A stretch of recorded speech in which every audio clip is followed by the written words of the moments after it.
You've been watching Soundcheck from Visual Radio Arts, and on today's show we had the fantastic Dylan Smith. Hi, Dylan. Hello, how you doing, Phil? Thanks for having me. Yeah, I'm great. Great set. Thank you very much for doing that. Thank you. First of all, I want to start with an apology. When I introduced you prior to the set, I basically just introduced you as a blues man. In reality, actually, there's a lot more in there, isn't it? It's not just blues. There's Americana, there's country, there's, a bit of rock. There's also kind of a bit of humour as well in there.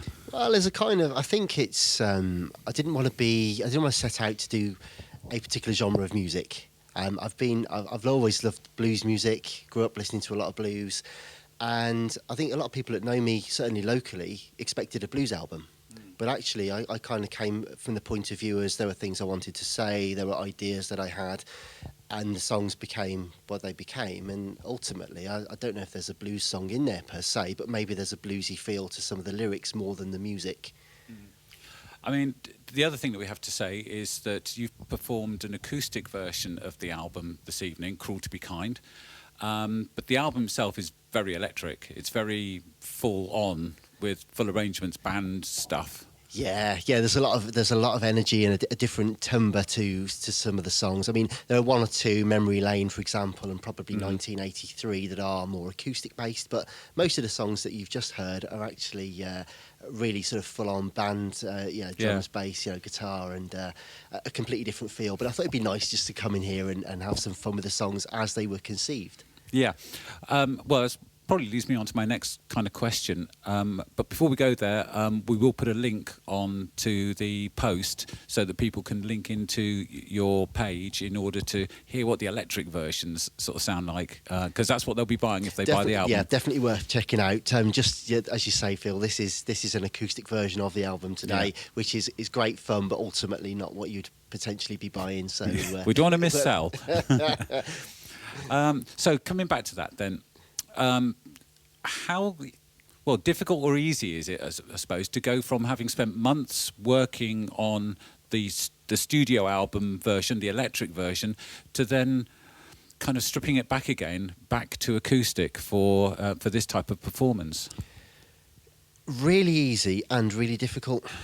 And just to sort of embellish on that, really, the songs were written on that very guitar, actually. So the ideas come around that way, the concepts, chord structures, and I wouldn't necessarily write one song and then move on to a next. So they're always kind of there in the mix. And over the last year or so, every time I've picked up the guitar, I'll go through, I'll just be playing them acoustically, going through some ideas, getting to live with the songs, getting to know them better. And so whilst I was working them up and productionalising them in the studio with all the other instruments, they as my babies, they will always be acoustic songs, really. The downside of that, as you say, is having spent so much time in the studio and with all the other instruments, you kind of hear the songs in a completely different way, ultimately in the album version. And so whilst I've played the songs an awful lot acoustically around the studio and other places, to actually sit in a controlled sort of environment where we're looking to play the songs literally from start to finish, one after the other, it's a completely different ball game. Yeah. I mean, the children have grown up a bit, basically. That's right. Yeah, they do. And now they're sort of, I don't know, out in the street playing, and they're not quite the same as they were a year ago. Yeah. Well, I mean, I don't think we'll be probably editing it too much, but I did actually make a few foul ups during that, as you'll probably notice, and I thought just go with it, because ultimately on an acoustic guitar you can go around in circles, you can bring them back in, and it all will be well in the end. Yeah. Okay, so for me, a couple of the standout tracks on the album, and this is for me listening to it as the electric album and then hearing your acoustic version. I really like the title track, Cruel to Be Kind, and one of the things I loved about that was, and I don't know why, it's the keyboards. It was I don't know, is it a Hammond type of sound or something? There's a Hammond organ in there. Yeah.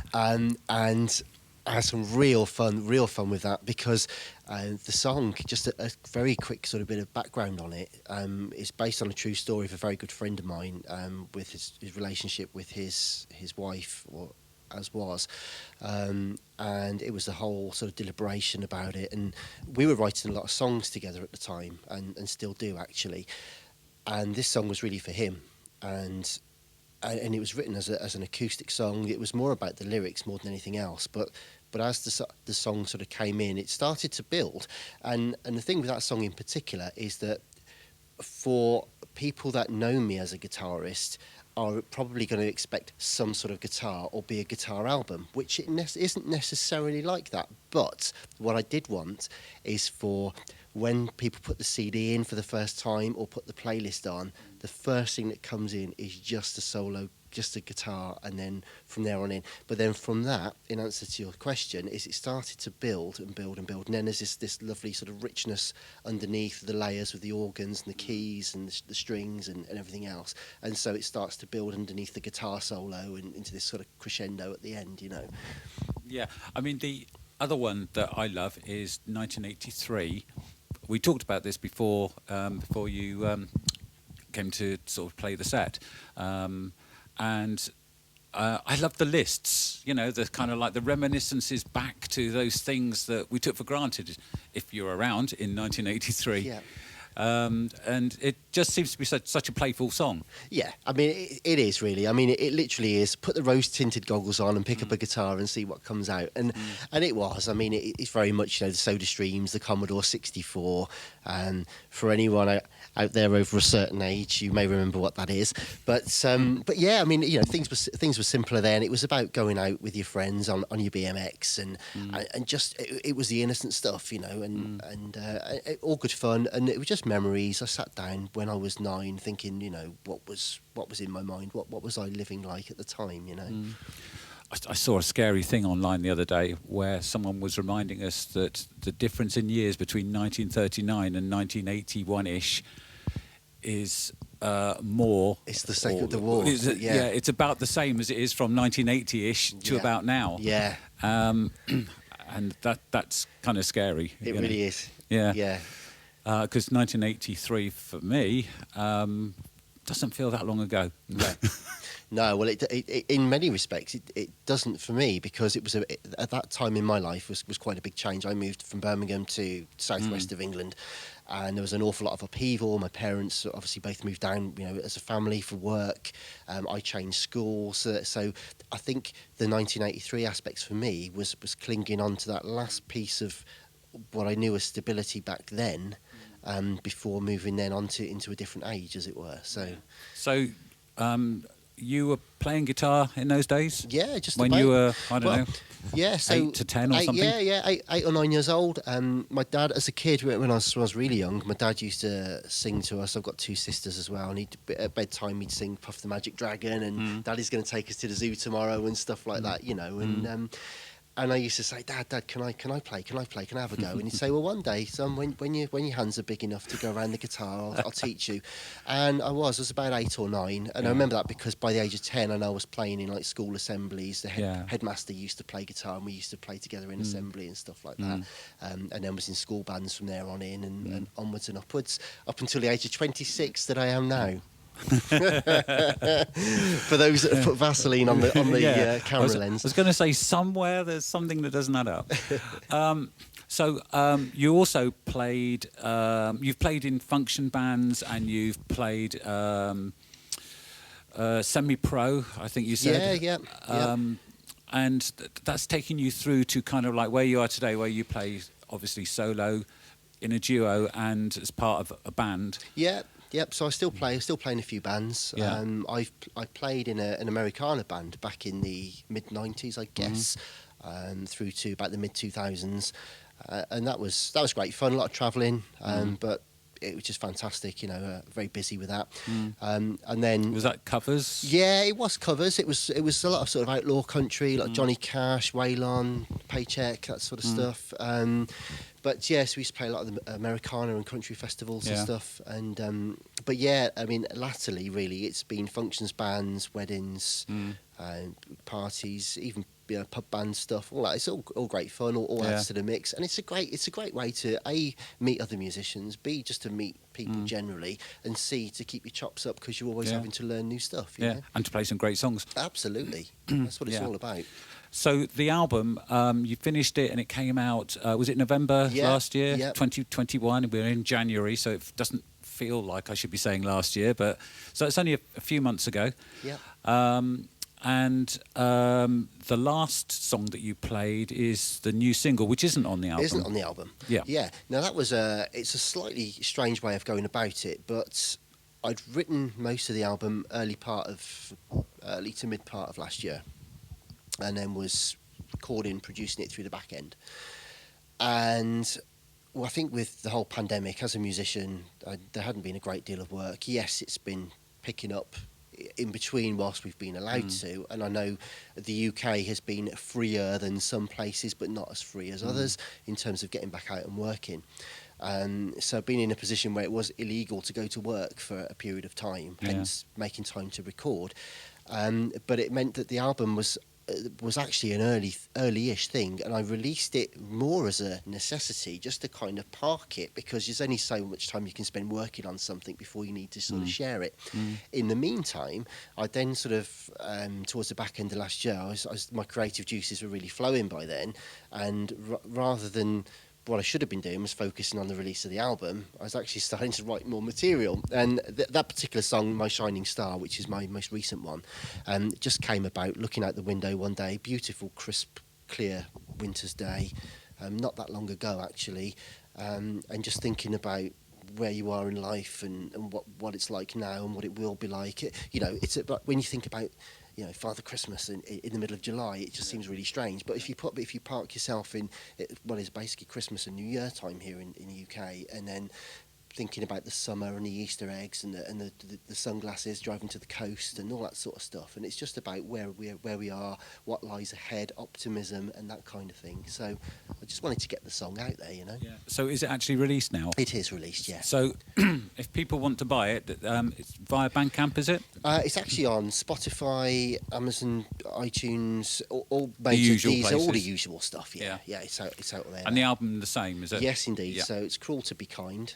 And also, as I say, My Shining Star is the single, which isn't on it. But if you find me on as I say, on any of those platforms, you'll see all my music there.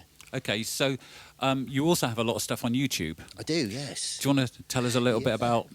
Well, yeah. So YouTube for me is it's something that I've been working on for a number of years now, at fairly low level, just putting ideas down and guitar solos and covers and reviewing guitars and that kind of thing.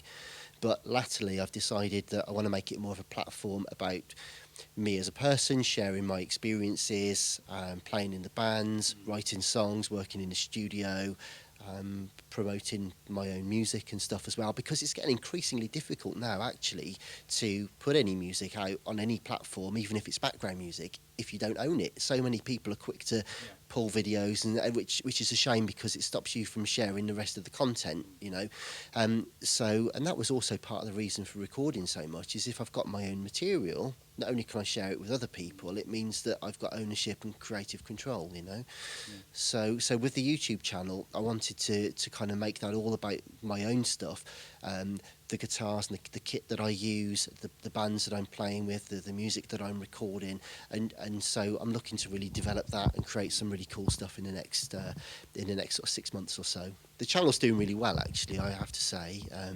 I've got quite a few subscribers now, which is really awesome, because I really appreciate the fact that people enjoy what I'm doing. It's difficult getting subscribers on YouTube, I've found. Yeah. Because it's all you can do is ask people to subscribe, and it's a slow burn, I think. Yeah. And the thing is, what I'm most proud about is at the time of speaking now, I think I've literally on 1,500, which isn't. That's good. It's not, it's not exactly Taylor Swift, but it's the same size as my secondary school when I was growing up, Yeah. And the thing is that's through no promotion or buy-in, because I know you can kind of get boosts and get people to try and like empty likes and subs. That is pretty much, apart from literally a handful of people that friends that have kind of subscribed from the early days, it's genuinely people, mostly from the States. I think 80% of my viewers are from the States. That's interesting. Yeah. Is it because some of the stuff that you've been doing has been not so much the music side, but you've also been doing the client reviews of kit and stuff. That's right. Yeah.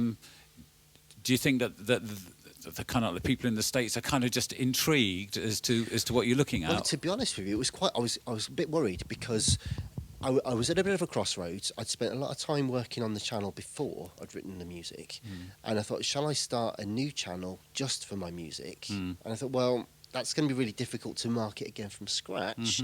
But by the same token, if I then just suddenly dump all my new music onto a channel that was ultimately about, Fender Stratocaster reviews or the solo to another brick in the wall or something like that, then are people going to just lose interest and unsubscribe? And what's really, hopefully not surprised me, but impressed me is that people not only have stayed with me, but I've been getting some really great feedback, and the subscribers have really started to take off recently, which is fantastic. I suppose it all supports each other, really, isn't it? It does.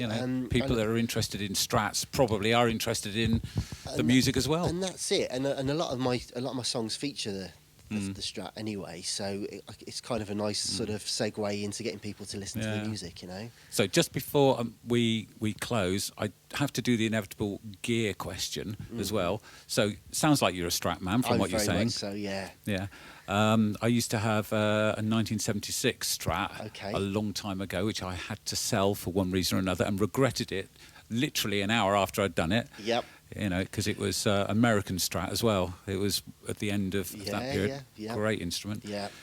But what other stuff? Are you a Marshall amp person or? No, well, firstly, yes, I am very, very much a Strat man. I used to collect them. I was terrible. I had about 60 Strats at one point. Really? Yeah. You haven't got mine, have you? I might well. I sold a couple of 73s last year, and a 75 and a 76. I've still got my 74 because that's my birth year. All right. So I'll always keep that one.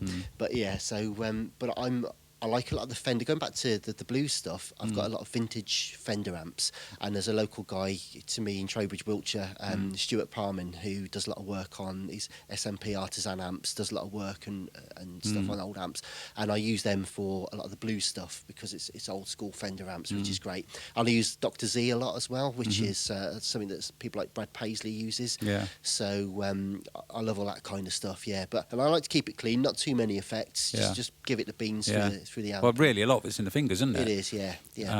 Sort of tone-wise. Yeah, I mean, when you're playing in covers bands and stuff, you need a modicum of effects, but just to sort of resemble certain parts of certain songs. But if you use your artistic license a little bit, you can get away with a few things. So. Okay, we're nearly up, but I just want to ask you the final one, which is best gig you've ever been to. Oh, best gig I've ever been to. Okay, so I'll probably keep the shortlist down to 2 off the top of my head. One was probably Dire Straits in '91 because Martin Knopfler is my absolute guitar hero, and I grew up listening to Straits, and Knopfler's the reason I play electric guitar to this day. And where was that at? And that was, I believe... Now, believe it or not, I was only like 15, 16 at the time, so I didn't drive. My parents took me, and it would have been, I think it was in Birmingham, probably the NEC, something like that. So no international travel required for that, but I do remember it was the On Every Street tour, so it was just gargantuan, just amazing thing. And I'd been waiting for 5 or 6 years, praying and hoping that I'd get to see Knopfler live. And so that, to me, that's to have caught them just before they disbanded was just magical. That was awesome. Good enough seat to see? Oh, I think I was. If the thing was in Coventry, I think I was probably seated in Redditch or somewhere. You know what it's like. But so it wasn't. Actually, no, it was okay because I remember getting a wink from Phil Palmer, who was the rhythm guitarist at the time. So I must have been close enough for him to have clocked me there. So that was good. But probably one of the, by far, I would say, actually, in terms emotionally, was John Mayer. Now, John Mayer's very divisive. We won't go on too much, I guess, about kit and strats, but he was a Strat man and changed, and so he's very divisive in the electric guitar world. But I think I went to see John Mayer. I think probably within the last year or two, everything blends into one the last couple of years, doesn't it? In a brief time that we were allowed out anyway. And I have to say, and I'll admit this on camera, it did make a very grown man cry. Just the emotion, the passion, his playing. There was something about the gig that was just sensational, just magical. So. Yeah, and was that a big gig or was it? Yeah, it was at the O2, I think. O2, so right, it would have been a big one. Yeah. In fact, I think it was. Yes, it was. It was John Mayer. It was an absolute treat of a lifetime. My good lady treated me to. We went out for the weekend in London. That's right, and it was John Mayer and Brad Paisley on the same weekend. Oh, right, not the same show. Not the same show, weirdly, but they could well have been. But no, it was at the Acoustic. It was the same venue. That's right, it was the same venue, and two of my probably 3 or 4 guitar heroes in the space of 2 nights. What a weekend! Yeah, can't have more than that, can you? No. That's great. Well, can I again thank you for playing a great set for us tonight? Really enjoyed it. Again, must just tell people, if you want to get hold of Cruel to Be Kind, the album, you need to go. I guess if they go to your Facebook site, it's got the Facebook page, Dylan Smith Guitarist, and also my YouTube channel, Dylan Smith Guitarist. And that'll just point you to all the places for getting all the stuff. And don't forget the new single, which was Shining Star. Yeah, My Shining Star. Yeah. Thanks very much for watching, and tune in again when we'll have some more great music.